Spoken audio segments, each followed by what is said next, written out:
Hello everyone, तो मेरा नाम है सौरभ भिलवार और इस वीडियो के अंदर हम करने वाले हैं क्लास 10th का इकोनॉमिक्स में एक चैप्टर है मनी एंड क्रेडिट। उस चैप्टर के अंदर एक क्वेश्चन है जिसमें हम बात करते हैं कि इंपॉर्टेंट क्वेश्चन है जो कि आता भी पूछा भी जाता है कि differentiate between formal and informal sector of loan.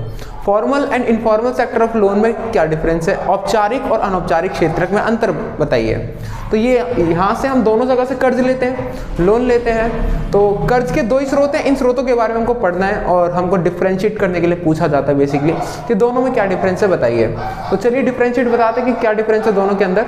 तो देखिए, अगर हम बात करें तो दोनों में यहाँ पर ना 3 नंबर में आपसे क्वेश्चन पूछा जाता है। तो इसमें हम करेंगे क्या, एक तो यहाँ पर हम बात कर लेंगे फॉर्मल सेक्टर ऑफ लोन के बारे में। ठीक है, सबसे पहले बात कर लेते हैं फॉर्मल सेक्टर ऑफ लोन के बारे में। तो फॉर्मल सेक्टर के बारे में बात करेंगे और यहाँ पर बात होगी इनफॉर्मल के बारे में। तो फॉर्मल एंड इनफॉर्मल, अरे यार ये इनफॉर्मल ऊपर चला गया, कोई नहीं भाई, अनौपचारिक है, ध्यान से देख लेना। इनफॉर्मल है, फॉर्मल तो पूरा दिख ही रहा है, चलो कोई नहीं। अब देखो ध्यान से, तो फॉर्मल एंड इनफॉर्मल दोनों में डिफरेंस करने वाले हैं। तो दोनों में देखो क्या डिफरेंस है कि जी फॉर्मल क्षेत्र के अंदर, फॉर्मल यानी औपचारिक ऐसे सोर्स होते हैं लोन के जिसके अंदर आते हैं बैंक्स और हमारी कोऑपरेटिव सोसाइटीज, एसएचजी, मतलब ऐसी चीजें, ऐसी संस्थान जहां जो कि आरबीआई के द्वारा रजिस्टर्ड होती हैं, जो कि आरबीआई के रूल्स को फॉलो करती हैं।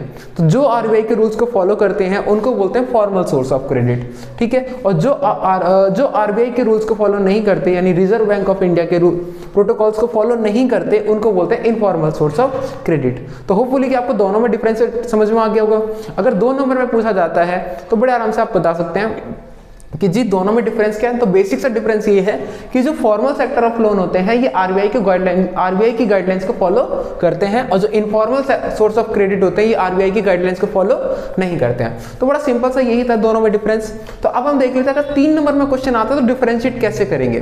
तो देखो पहले तो हम क्या कर देंगे, पहले तो बड़ा अच्छे तरीके से हम यहाँ पर इसके बारे में इंट्रो लिख देंगे जो मैंने अभी बताया कि आरबीआई की गाइडलाइंस वाला।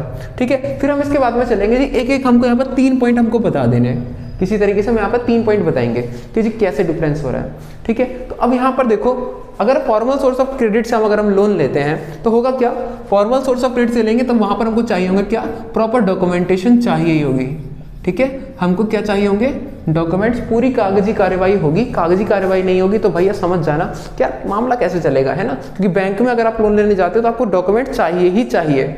परंतु अगर हम बात करें इनफॉर्मल सेक्टर ऑफ लोन से लोन लेते हैं, ठीक है, तो इनफॉर्मल सेक्टर ऑफ लोन में कौन से लोग आ गए, हमारे दोस्त आ गए हैं, है ना, हमारे फ्रेंड्स हो जाते हैं। ठीक है, और अगर हम बात करें तो हमारे रिलेटिव्स आ गए हैं, हमारे पड़ोसी हो जाते हैं, या फिर कोई जमींदार बनिया, क्योंकि ये क्या करती है, आरबीआई की गाइडलाइंस को फॉलो नहीं करते हैं। क्योंकि आरबीआई की गाइडलाइंस तो अगर फॉलो करेंगे ये लोग तो फिर कौन बन जाएंगे, ये बन जाएंगे फॉर्मल सेक्टर ऑफ लोन। ठीक है, परंतु ये क्या होते हैं, यहाँ पर डॉक्यूमेंट्स की आवश्यकता होती है और यहाँ पर नो रिक्वायरमेंट्स ऑफ डॉक्यूमेंटेशन। ठीक है, यहाँ पर डॉक्यूमेंट्स की आवश्यकता नहीं होती है।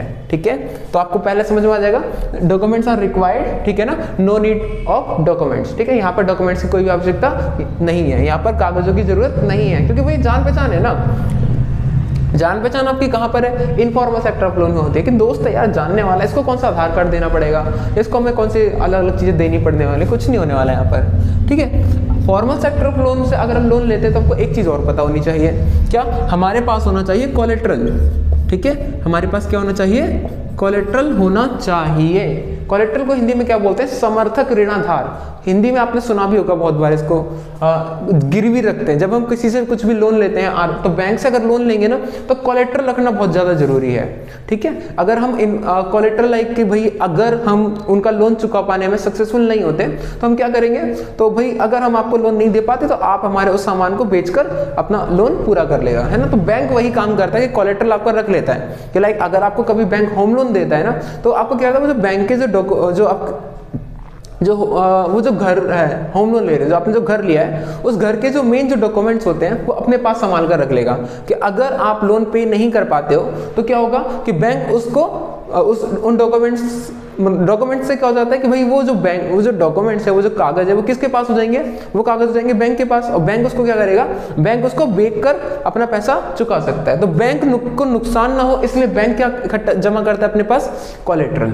ठीक है, तो आपको पता लग गया कि डॉक्यूमेंट्स और कोलेट्रल। ठीक है, तो ये हो गया। चलो अब अगर हम बात करें तो देखो बैंक से अगर हम लोन लेते हैं तो यहाँ पर पता है एक बहुत अच्छी भी चीज़ है। अच्छी चीज़ क्या है? तो अच्छी जो चीज़ है वो ये है कि भाई अगर हम बैंक से लोन ले रहे हैं, फॉर्मल सेक्टर ऑफ लोन से ले रहे हैं, तो यहाँ पर जो इंटरेस्ट रेट होता है ना वो काफ़ी हमको कम देखने को मिलता है। इंटरेस्ट रेट जो होता है वो यहाँ पर क्या होता है? कम होगा। इंटरेस्ट रेट यहाँ पर कम होगा और यहाँ पर जो इंटरेस्ट रेट होगा वो काफ़ी ज़्यादा देखने को मिलेगा। ठीक है, तो यहाँ पर जो इंटरेस्ट रेट होता है इनफॉर्मल सेक्टर के अंदर वो ज़्यादा होता है। जो हमारे दोस्त यार, जो पड़ोसी, जमींदार, ये जितने भी होते हैं सारे के सारे पता है क्या करते हैं? ब्याज ज़्यादा चार्ज करते हैं, परंतु बैंक ब्याज कम चार्ज करता है as compared to informal sector. ठीक है, कुछ यहाँ पर देखो यार थोड़े से एक कुछ लोग को हो सकता है कि भाई नहीं हमारे पड़ोसी ऐसे नहीं है, हम जिससे भी पैसा लेते हैं। तो देखो ये तो एक थोड़े से एक आध दो यार एक्सेप्शन हो ही जाते हैं, परंतु यहाँ पर ठीक है ना। और यहाँ पर कोलेटरल की आवश्यकता नहीं होती, नो कोलेटरल रिक्वायर्ड। ठीक है, नो कोलेटरल रिक्वायर्ड, यहां पर कोलेटरल की आवश्यकता नहीं होती है, समर्थक ऋण आधार की आवश्यकता नहीं होती है। अब आपको अंतर समझ में आ गया होगा कि भाई साहब formal and informal sector of loan में अंतर क्या है ना। बड़ा सिंपल सा अंतर है कि जी फॉर्मल सेक्टर ऑफ लोन वो सेक्टर होते हैं जब हम जो आरबीआई की गाइडलाइंस को फॉलो करते हैं, और ये जो इनफॉर्मल होते हैं ये आरबीआई की गाइडलाइंस को फॉलो नहीं करते हैं। ठीक है, तो दोनों में बस इतना सा अंतर है। ठीक है, अगर हम बात करें तो अगर हम फॉर्मल सेक्टर ऑफ लोन से लोन लेते हैं तो हमको डॉक्यूमेंट्स की जरूरत होती है और यहाँ पर डॉक्यूमेंट्स की जरूरत नहीं है। यहाँ पर हमको कोलेटरल चाहिए होता है और यहाँ पर कोलेटरल की रिक्वायरमेंट नहीं होती है, जान पहचान से काम हो जाता है। और इंटरेस्ट रेट के बारे में बात करें तो इंटरेस्ट रेट जो इधर ज्यादा होता है, sorry formal sector of loan के अंदर कम होता है और इनफॉर्मल सेक्टर के अंदर थोड़ा सा ज्यादा होता है। ठीक है, तो होपफुली कि आपको समझ में आया होगा। अगर ना समझ में आएगा तो यार कमेंट सेक्शन के अंदर आप क्वेश्चन कोई भी पूछ सकते हो, अगर इस चैप्टर से रिलेटेड कोई भी क्वेश्चन है। ठीक है, नेक्स्ट वीडियो हम उसी टॉपिक के ऊपर बना देंगे। सो अगर वीडियो समझ में आई हो तो please like the video, subscribe the channel and thank you for watching the video.